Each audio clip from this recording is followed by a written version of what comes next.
오늘 함께 나눌 말씀은 신약성경 사도행전 13장 17절부터 19절까지의 말씀입니다. 신약성경 사도행전 13장 17절로 19절까지의 말씀입니다. 제가 읽겠습니다.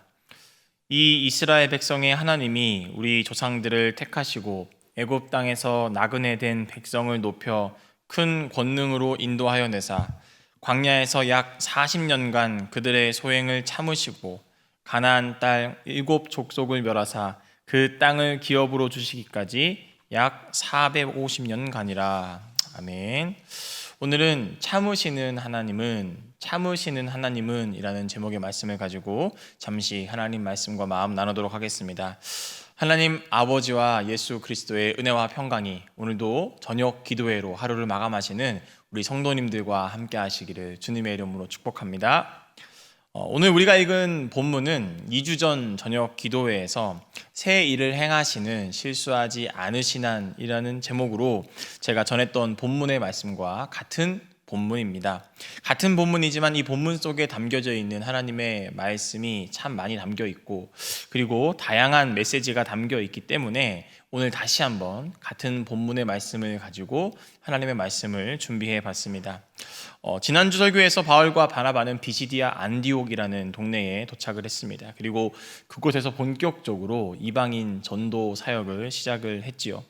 믿지 않던 자들을 위한 첫 번째 설교가 오늘 본문 그리고 지지난주 본문에서 다뤘던 이야기입니다. 비시디아 안디옥 사람들에게 오늘 바울과 바나바는 첫 번째로 예수 그리스도의 복음에 대해서 설교하며 전하고 있는 것이지요. 제가 첫 사역지에 나가서 첫 번째로 설교 말씀을 전할 때에 그 말씀을 준비할 때에 그리고 주일이 다가오고 있던 그때에 제 마음은 참 두렵고 많이 떨렸었습니다. 왜 그럴까요? 아무래도 처음이다 보니까 내가 잘할 수 있을까? 그리고 뭔가 나 같은 사람이 하나님 말씀 전한다라는 그런 어떤 거룩한 부담감과 어떤 그런 죄스러움이라 그래야 될까요? 한없이 낮아지는 제 모습을 많이 봤었습니다. 첫 설교라는 게 참 많이 부담됐고 참 많이 두렵기도 했습니다. 그래서 제가 설교 본문을 정할 때 내가 그나마 가장 자신 있는 본문 그리고 성경에서 가장 중요하다고 생각되는 이야기를 제가 선정을 해서 설교 말씀을 전했던 기억이 납니다. 왜냐하면 첫 번째이기 때문에 그렇죠. 첫 번째에 모든 걸 걸어야 된다 생각을 했고 또 첫 번째에 잘하고 싶었기 때문에 내가 가장 잘 알고 있고 익숙한 본문의 말씀을 가지고 좀 자신 있게 설교 말씀을 전하려고 했던 것 같습니다. 첫 번째라는 것은 참 그런 것 같습니다. 나의 모든 걸 쏟아붓게 되고 자신 있는 것들, 중요하다고 생각되는 것들을 처음에 참 많은 사람들이 그리고 제가 힘을 쏟아서 실행했었습니다. 오늘 바울과 바나바의 이 첫 설교 비시디아 안디옥 이방 땅에서 첫 번째 설교를 하던 그들의 마음은 어땠을까? 그들은 어떤 마음과 어떤 결단과 어떤 메시지를 전하기 위해서 오늘 본문에서 이런저런 설교 말씀을 전했던 것일까? 아마 비슷한 두려움과 떨림 그리고 정말 이 자들에게 예수 그리스도의 복음을 잘 전달해야겠다는 그런 사명감을 가지고 가장 중요하다고 생각되는 이야기들 그 예수님에 대한 복음의 이야기를 전하지 않았을까라는 생각을 우리가 같이 해보면서 오늘 말씀을 나눴으면 좋겠습니다. 지난주부터 오늘까지 지지난주부터 오늘까지 우리가 함께 읽고 있는 이 본문의 주어는 사실 17절에 보니까 하나님입니다. 17절에 보면 이 이스라엘 백성의 하나님이라고 주어를 하나님으로 설정해두고 하나님이 하신 일들에 대해서 이제 18절, 19절에서 연이어서 이야기를 해주고 있습니다. 지지난주 말씀을 전했던 것처럼 하나님께서 이스라엘 백성들을 선택하셨고 그들의 가장 큰 스트레스였던 애굽으로부터 그들을 출애굽시켜 주심으로써 그들의 스트레스를 해소시켜 주셨다. 새 일을 행하셨다라는 이야기를 지지난주에 우리가 나눴었습니다.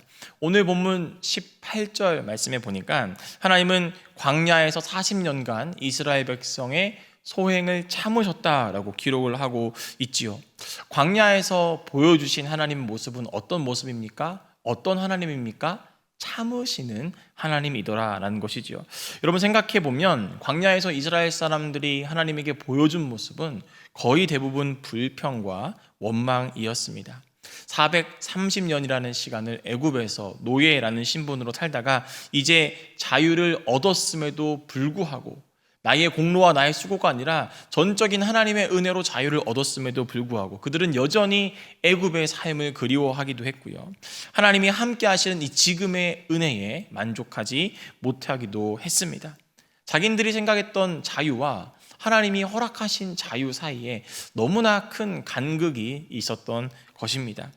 광야에서 이스라엘 사람들이 참 불순종 많이 하고 원망 많이 하고 불평 많이 했죠. 그러다가 참 하나님한테 많이 벌받고 혼났었습니다. 그런데 너무 벌을 많이 받고 너무 많이 혼나고 너무 불순종을 많이 했기 때문에 어떤 벌을 맞았는지 일일이 말하기가 참 벅찹니다. 좋은 소식만 주고받기에도 참 짧은 인생이고 사랑하며 살기에도 바쁜 이 세상에서 그들이 잘못한 것, 그들이 받은 벌들을 하나하나 지적하면서까지 이 귀한 설교 시간을 할애하고 싶지는 않습니다. 그러나 그들이 이스라엘 사람들이 광야에서 받은 가장 큰 벌 한 가지만 굳이 이야기를 해본다면 아마 출애굽 1세대는 광야에서 생을 마감한 벌, 이게 가장 크지 않을까.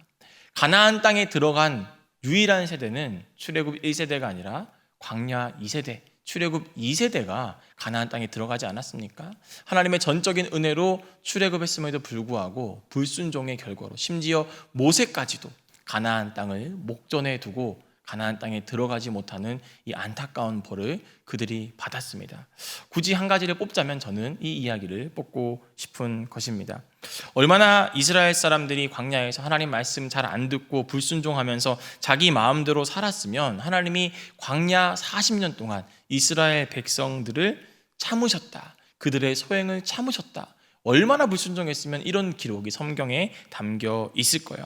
이 참으셨다라는 말씀, 이 표현에 집중해가지고 성경을 읽다 보면 하나님의 인내보다는 이스라엘 사람들이 얼마나 불순종했으면, 얼마나 죄를 많이 지었으면 하나님이 참아야만 하셨을까라는 이스라엘 사람들이 불순종, 그들의 죄악이 저는 참으셨다라는 표현 속에 조금 더 먼저 생각이 나더라고요. 그런데 오늘 우리가 주로 읽고 있는 개역 개정 성경이 아니라 현대인의 성경, 메시지 성경에 보면 어떤 표현을 하고 있냐면 이 참으셨다라는 표현을 돌보아 주셨다라는 표현으로 번역해서 기록을 하고 있다라는 것이죠. 돌봐 주셨다라는 말을 들으니까요, 이 본문이 전하고자 하는 중심이 이스라엘 사람들의 불순종이라기보다는 그런 불순종에도 불구하고 항상 신실하게 이스라엘 사람들을 책임지시는, 돌봐주시는 하나님께 중점이 맞춰져 있었구나라는 사실을 제가 깨닫게 됐습니다. 즉, 하나님은 이스라엘 사람들의 죄악, 패배주의, 의심, 불순종, 만연한 노예의 근성이 계속 광야에서 반복된다 할지라도 참으시면서 그들을 돌봐주고 계신 이야기가 오늘 본문에서 우리에게 해주고 있는 이야기라는 사실입니다.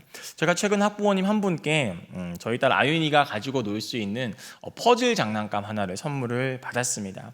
아윤이는 퍼즐을 처음 해보는 거여가지고요, 굉장히 호기심을 많이 가졌고 그래서 굉장히 재미있게 퍼즐 놀이를 했습니다. 그런데 아무래도 호기심은 있는데 처음이다 보니까 어떻게 하는지 아직 익숙하지가 않잖아요. 그래서 늘 저를 불러서 아빠 이거 어떻게 하는 거야? 어떻게 하는 거야? 종종 저에게 질문을 하곤 합니다. 사실 되게 2살, 3살짜리 아이들이 하는 퍼즐이 복잡하겠습니까? 간단하죠. 많아야 4조각, 짧게는 2조각만 맞추면 완성이 되는 그런 퍼즐이 아윤이가 가지고 놀고 있는 퍼즐입니다. 한두 번 제가 이건 이렇게 하는 거야, 이건 이렇게 하는 거야, 처음이고 잘 모르니까 어색해하는 딸에게 제가 자세하게 설명을 해주고, 그리고 제가 설명을 해주면 굉장히 저희 딸이 곧잘 하더라고요. 저희 딸이어서 자랑하는 게 아니라 정말 굉장히 잘 퍼즐을 맞췄습니다. 자, 그런데 어떤 집 아이들은 하나를 가르쳐줘도 열을 안다 그러는데 저희 집 딸은요, 하나를 가르쳐줘도 10번이나 물어보더라고요. 곧잘 하는 줄 알았는데 알고 보니까요, 뒤돌아서면 잃어버리고 뒤돌아서면 잃어버리고 계속 까먹는 거예요. 아빠 이거 어떻게 하는 거야?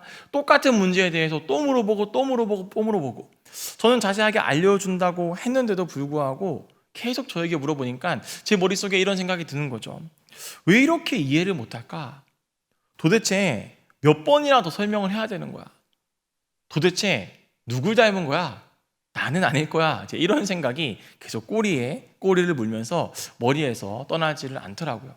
죄송한 말씀이지만 가끔씩 계속 저에게 똑같은 문제를 가지고 알려줬음에도 계속 반복해서 물어보는 이 모습이 조금 답답하고 귀찮기도 했습니다.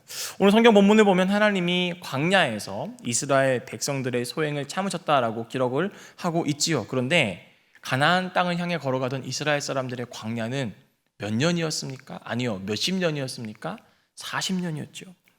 하나님이 만약 과외 선생님이라고 우리가 생각을 해본다면 하나님은 지금 같은 문제를 틀리지 않도록 하기 위해서 40년간 이스라엘 사람들에게 과외를 하고 있습니다. 그렇게 답을 알려줘도요, 이스라엘 사람들은 틀리고 또 틀립니다. 무려 40년간 틀립니다. 그것도 다른 문제가 아니라 같은 문제를 가지고요. 여러분, 그러면 과외 선생님 입장에서 40년간 똑같은 문제를 계속 틀리면 여러분 기분이 어떨까요? 짜증이 나겠습니까? 안 나겠습니까? 포기하고 싶겠습니까? 안 포기하고 싶겠습니까? 이스라엘 백성들은 지금 수능으로 치면요 40수 하는 겁니다. 40수 하는데요, 그 문제가 똑같은 문제인데 똑같은 문제를 40년 동안 풀지 못하는 거예요. 참 안타깝죠. 같은 문제로 40년간 쓰러지고 실패하고 부족한 이 이스라엘 백성들을 향해서 하나님은 그런데 어떻게 하셨다고 오늘 성경은 말하고 있습니까? 포기했다, 버렸다, 그만뒀다, 관뒀다가 아니라 참으셨다라고 성경은 우리에게 알려주고 있는 것이죠. 자신의 기대에 미치지 못했음에도 하나님은 이스라엘 사람들을 내치지 않으셨습니다. 10년, 20년, 아니 40년간 같은 문제를 풀지 못하는 이런 답답한 상황이 반복됨에도 불구하고 하나님은 이스라엘 사람들을 버리시지 않고 참으셨습니다. 그렇기에 이 40년간 참으셨다는 말은 곧 40년간 하나님이 이스라엘 백성들을 포기하지 않았다라는 말로도 우리가 해석을 할 수 있는 것입니다. 하나님이 이스라엘 백성들을 혼내시기는 해도 절대로 그들을 포기하시지는 않는다는 사실을 우리는 이 짧은 본문 속에서 기억할 수 있는 것이죠. 그렇기에 오늘 현대인의 성경과 메시지 성경에서 이런 하나님의 모습을 광야에서 40년간 이스라엘 사람들을 돌보아 주셨다, 포기하지 않으시고 돌봐 주셨다라고 표현을 한 것입니다. 몇 년 전에 중고등부 한 학생이 울면서 전화가 왔었습니다. 자기가 학원 선생님에게 인격 모독도 당하고 숙제도 안 하고 너 성적도 못 오른다고 여러 사람들 앞에서 대놓고 비교를 당하고 핀잔을 당했다는 것입니다. 조금의 손찌검도 당했다라고 저에게 이야기를 했었습니다. 그리고 마지막에는 성적이 오르지 않으니까요, 그 학생을 따로 불러서 너는 우리 학원의 이미지를 깎고 우리 학원의 수준을 저하시키니까 학원을 나가라, 그만둬라 그래서 그 학원에서 퇴출까지 당했습니다.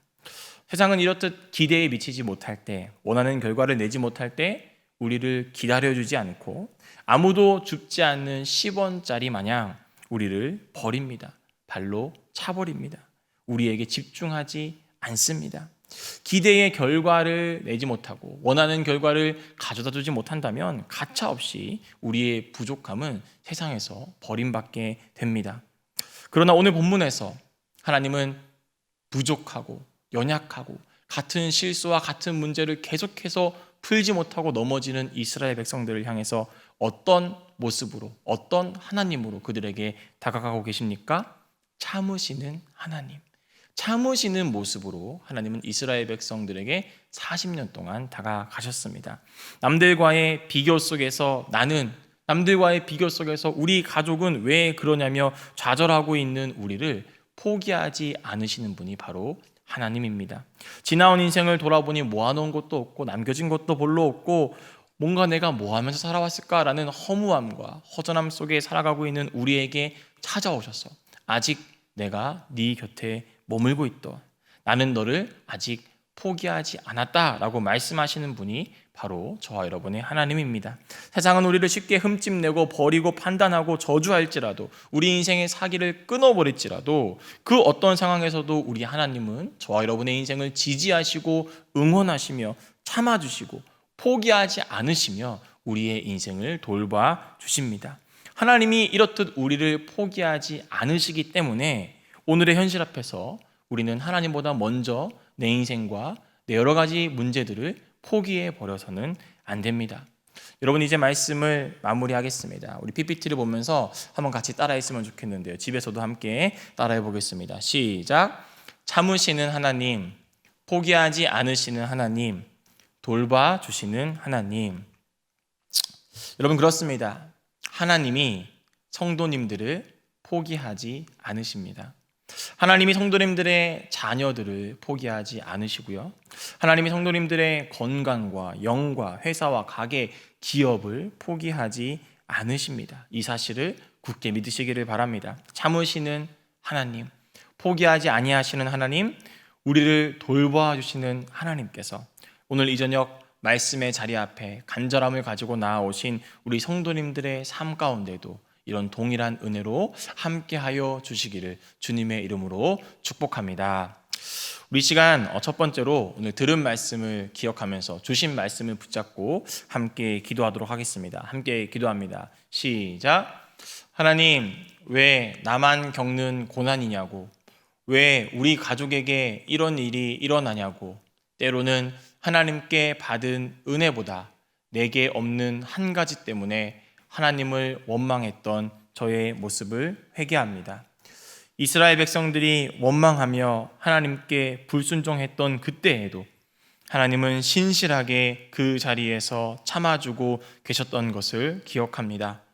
저의 원망과 입술의 부족함 가운데에도 저를 포기하지 않으시고 여기까지 인도해 주신 은혜를 찬양합니다. 참아주시는 하나님, 포기하지 않으시는 하나님, 돌보아 주시는 하나님, 우리 인생의 광야에서도 동일하게 오늘도 역사하고 계심을 믿습니다. 그 은혜, 그 사랑 당연하거나 쉽게 여기지 않게 하시고 오늘도 그 은혜 덕분에 살았음을 감사하며 이 하루를 마무리하게 하옵소서. 지금도 그 자리에서 참아주시며 우리의 인생을 돌보아 주시는 예수님의 이름으로 기도합니다. 아멘. 우리 시간 두 번째로는 코로나 종식을 위해서 함께 기도하도록 하겠습니다. 함께 기도합니다. 시작. 하나님 아버지, 여전히 코로나로 인해 우리의 일상이 많이 무너졌습니다.